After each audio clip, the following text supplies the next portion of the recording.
السلام عليكم ورحمة الله وبركاته، كل عشاق ومحبي الكرة المغربية في كل مكان. قبل ما أقول لك على أي تفاصيل عندنا محتاجين منك الصلاة على سيدنا محمد واللايك الجميل، ولو حابب تنزل تنضم لقناتنا طبعًا شرف كبير لي إن أقول لك على مباراة وموعد وتوقيت القناة الناقلة لمباراة المنتخب المغربي تحت 20 سنة للشباب في كأس العالم أمام المنتخب المكسيكي إن شاء الله، المقامة في تشيلي يوم السبت. المباراة طبعًا هتكون يوم السبت 4/10/2025 في الجولة الثالثة. مباراة المنتخب المغربي ضد المنتخب المكسيكي في الساعة 9 مساء بتوقيت المغرب الحبيب على ملعب إلياس فيريرا.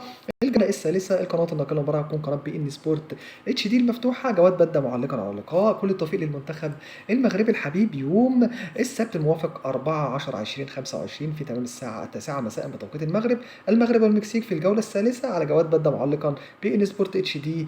ليه طبعا تنقل اللقاء. لو عجبك الفيديو بتاعنا ما تنساش بأجمل لايك بعد الصلاة على سيدنا محمد. نجيب لك كل ما يخص الكرة المغربية والمنتخب المغربي الحبيب إن شاء الله.